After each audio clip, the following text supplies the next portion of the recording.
আসসালামু আলাইকুম এভরিওয়ান, সবাই কেমন আছেন? আশা করছি অনেক বেশি ভালো আছেন। আমিও আপনাদের দোয়ায় অনেক বেশি ভালো আছি। তো বন্ধুরা, দেখুন আমি আপনাদের জন্য আজকে যে ব্লগটা দেখাচ্ছি সেটা হচ্ছে অনেক বেশি স্পেশাল, কারণ আজকে শবে বরাত, পবিত্র শবে বরাতের ইবাদত আল্লাহর কাছে অধিক প্রিয় এবং অধিক ফজিলতপূর্ণ রাত্রি। তো বন্ধুরা, এই বরকতপূর্ণ রাত সবার এবাদত বন্দিকির মাধ্যমে আরও বেশি বরকতময় হয়ে উঠুক। আজকে যে শবে বরাতের যে রান্নাগুলো সেগুলোই আমি আপনাদের শেয়ার করব। এখানে আমি একটা আস্ত ফ্যাপসা নিয়েছি 4.5 কেজির উপরে। তো আমি এই ফ্যাপসাটা এনে কেটে কুচি কুচি করে নিয়েছি। আর এই ফ্যাপসাগুলো পোড়াটা তো আমি আজকে রান্না করব না, তাই প্যাকেট করে নিচ্ছি। অর্ধেকের বেশি আমি প্যাকেট করে রাখবো 2 পুটলায়, মানে 2টা প্যাকেট করব। অর্ধেকের বেশি ফ্যাপসাগুলো, আর বাকি ফ্যাপসা আমি গরম পানিতে প্রথমে ভালো করে ময়লাগুলো পরিষ্কার করব, গরম পানি দিয়ে ভিজিয়ে রাখবো। তো গরম পানি দিয়ে ভিজিয়ে রেখে ভেতরে যত রক্তগুলো আছে সেই সবগুলো বের হয়ে যাবে। তারপর এই ফ্যাপসা আমি ঠান্ডা পানিতে ভালো করে ওয়াশ করে তারপরেই আমি এই ফ্যাপসাগুলো রান্না করব। বন্ধুরা, ফ্যাপসাগুলোকে আমি প্যাকেট করে রেখে দিয়েছি, আর বাকি ফ্যাপসাটাই আমি নিয়েছি।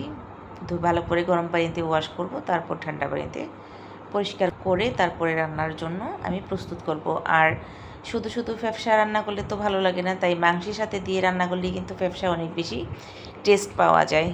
তো সেজন্য আমি মাংসর সাথেই আজকে ফ্যাপসা রান্না করব।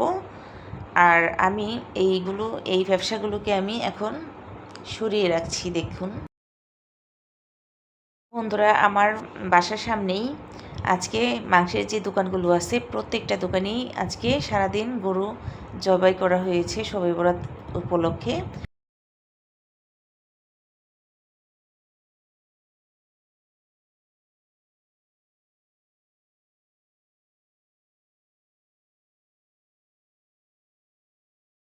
মুসলমান জাতিরা আমাদের এই আনন্দের উৎসবগুলোকে আরও বেশি আনন্দময় করে তোলার জন্যই এই জিনিসগুলো আমরা করে থাকি।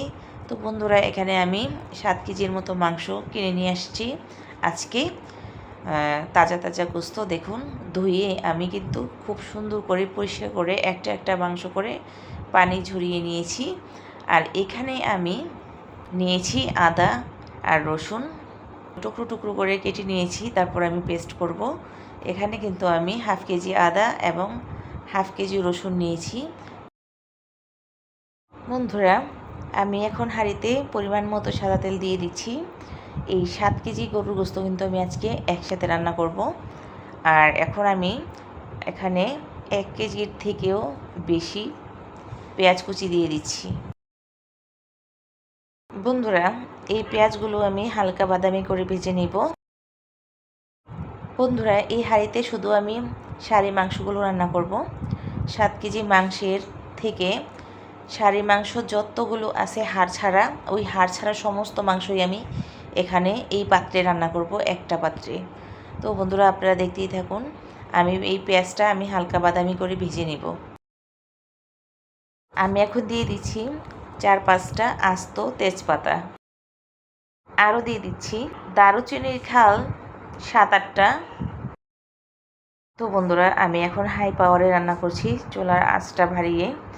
তো পেঁয়াজটা আমি এখন হালকা করে ভেজে নিচ্ছি। আর পেঁয়াজটা কিন্তু নাড়াচাড়ার মধ্যেই রাখতে হবে কিছুক্ষণ পর পর, না হলে কিন্তু সব পেঁয়াজ সমানভাবে ভাজা হবে না, একদিকে পুড়ে যাবে, অন্যদিকে কম ভাজা হবে। সেজন্য কিন্তু একটু পর পর কিন্তু পেঁয়াজটা নেড়ে চেড়ে দিতে হবে। তো বন্ধুরা, এক হাঁড়িতেই গরুর মাংস একসাথে 7 কেজির মাংস রান্না করছি। আপনারা একসাথে 7 কেজির মাংস কীভাবে রান্না করবেন সেই পদ্ধতি আপনাদেরকে দেখাচ্ছি। আর রেসিপিটা শেয়ার করে অবশ্যই আপনাদের উপকারে আসবে, আপনারাও অবশ্যই উপকৃত হবেন। আর আজকে আমি গরুর মাংস কষিয়ে রান্না করছি, শুধু কোনো পানি ইউজ করব না, কোনো ঝোল দেব না, শুধু মাংসের মধ্যে যে পানিটা উঠবে শুধু আমি সেই পানিটা দিয়েই রান্না করব। তো বন্ধুরা, আমি বেশ কিছু লবঙ্গ এবং এলাচ দিয়ে দিচ্ছি।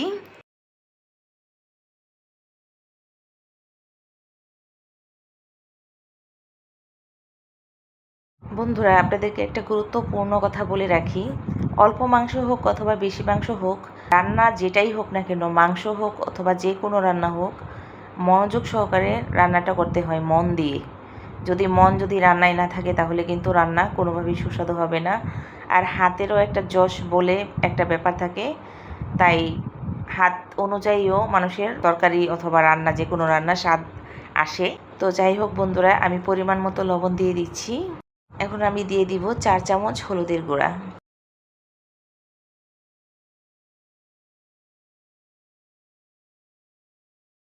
হালকা করে একটু নেড়েচেড়ে তারপর মশলা কষানোর জন্য অল্প পরিমাণে একটু পানি দিয়ে দিব।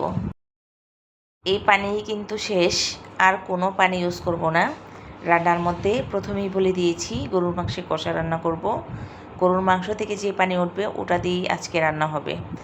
তো বন্ধুরা, এখানে আমি পরিমাণ মতো দিয়ে দিচ্ছি লাল মরিচের গুঁড়া। আপনারা যেমন জাল খাবেন ঠিক তেমনভাবেই জাল ব্যবহার করবেন। আমার মতো যে জাল দিতে হবে এমনটা না, আপনারা আপনাদের পরিমাণ মতো জাল দিয়ে নেবেন।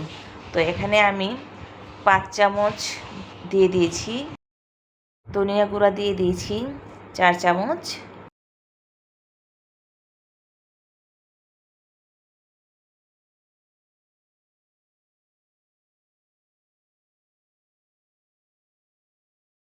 ধরা মশলাটা কিন্তু অনেক ভালোভাবে কষাতে হবে, প্রত্যেকটা মশলাই। আর মাংসও খুব ভালোভাবে কষাতে হবে, তা না হলে কিন্তু মাংস রান্না কোনোভাবেই মজা হবে না। আর আমি এখন দিয়ে দিয়েছি আদা এবং রসুনের পেস্টটা। এখানে কিন্তু আমি আদা এবং রসুন দুইটা মিলিয়ে হাফ কেজি 500 গ্রাম আর কি দিয়ে দিয়েছি। আদা এবং রসুন 250 গ্রাম পেস্ট করে দিয়ে দিয়েছি। তো বন্ধুরা, অনেকগুলো মাংস, সেজন্য এই মশলাটা আমাকে দিতেই হবে, একটু না হলে কিন্তু মাংস টেস্ট আসবে না ভালো। আর সমান পরিমাণেই আমি দিয়েছি আদা রসুন, সমানভাবেই দিয়ে দিতে হবে। এখন আমি আদা রসুনের পেস্টটা ভালো করে কষিয়ে নিচ্ছি কিছুক্ষণ।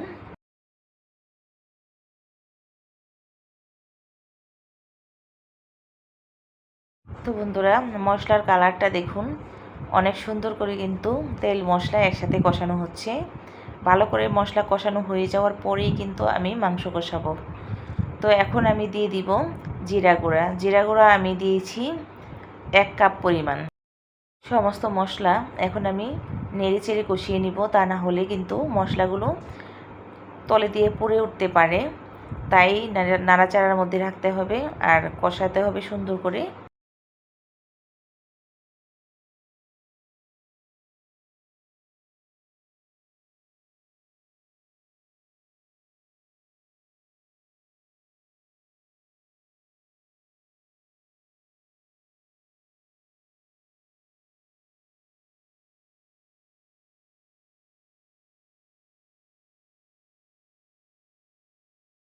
যতক্ষণ পর্যন্ত ভালো করে তেল না ছাড়বে ততক্ষণ পর্যন্ত কিন্তু মশলা আমি নাড়াচাড়ার মধ্যে রাখবো আর কষাতে থাকবো। বন্ধুরা, এখন কিন্তু তেল ভালোভাবে ছেড়ে দিয়েছে, দেখতেই পাচ্ছেন কষানোও সুন্দর করে হয়ে গিয়েছে আর তেলটাও সুন্দরভাবে ছেড়ে দিচ্ছে। তো এখন আমি একটু নেড়ে ছেড়েই কিন্তু মাংসগুলো দিয়ে দিচ্ছি। হাড় ছাড়া সমস্ত মাংসই আমি দিয়ে দিব। দেখতেই পাচ্ছেন বন্ধুরা, মাংসটা কিন্তু অনেক বেশি ফ্রেশ, দেখুন টাটকা, একদম সাথে সাথে জবাই করা মাংস কেটে তারপরে নিয়ে এসেছি। তো এখন মাংসগুলোকে আমি দিয়ে দিচ্ছি।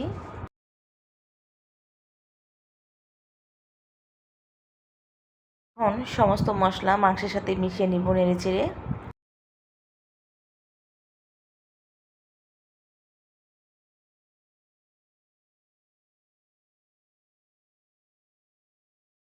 বন্ধুরা, আজকে মাংসের মধ্যে অল্প পরিমাণেই হাড় দিয়েছে, আর আমি হাড়গুলো আলাদা করে রেখে দিচ্ছি। অন্য পাত্রে আমি হাড় আর ফ্যাপসা একসাথে করে তারপর রান্না করব। এখানে শুধু শাড়ির মাংসগুলো কষানো হবে, আর এখানে গরুর মাংসের কষাই রান্না করছি। আর আরও কিছু মাংস আমি এখানে অ্যাড করব। আরও কিছু মাংস আছে, আগে এই মাংসগুলোকে ভালো করে মিক্স করে নিই মশলার সাথে, তারপর বাকি মাংসটাও আমি দিয়ে দিব এই হাঁড়িতে।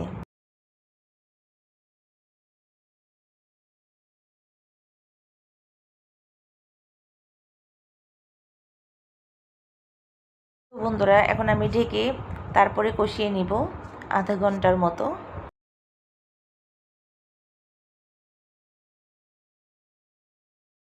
বন্ধুরা, আধা ঘন্টা ঢেকে আমি রান্না করেছি, দেখুন কি পরিমাণ পানি ছেড়েছে মাংস থেকে। এই পানিতেই কিন্তু মাংস সেদ্ধ হয়ে যাবে, আর একসাথে মাংস রান্না করলে তাড়াতাড়ি সেদ্ধ হয়ে যায় এমনিতেই। দেখুন একদম হাঁড়িতে একদম মানে চাপাচাপি হচ্ছে মাংসটা।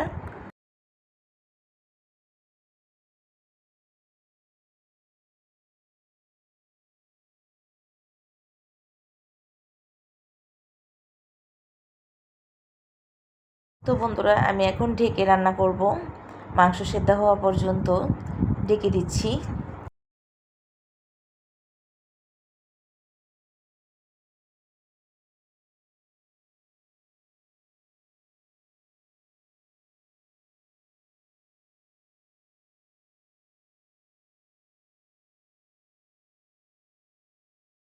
তো বন্ধুরা দেখুন, আমি কিন্তু একটু পানি দিইনি, এই পানি কিন্তু মাংসের থেকে সম্পূর্ণ পানি উঠছে, আর এই পানি দিয়েই কিন্তু মাংস সিদ্ধ হয়ে যাচ্ছে।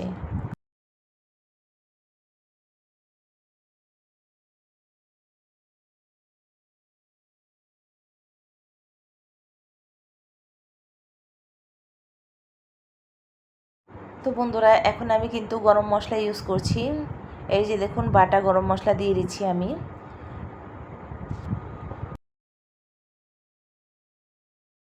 গরম মশলাটা একটু নেড়েচেড়ে মিশিয়ে দিচ্ছি। গরম মশলাটা মিশিয়ে তারপর আমি কিছুক্ষণ ঢেকে রান্না করব, যেন গরম মশলাটা সমস্ত মাংসের মধ্যে মিশে যায়।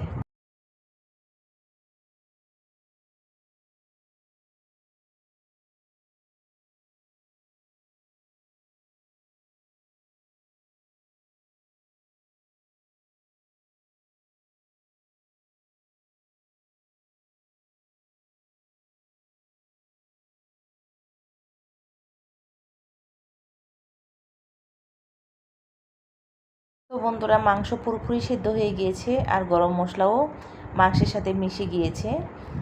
গরম মশলা দেওয়ার পর আমি 4-5 মিনিট রান্না করে নিয়েছি।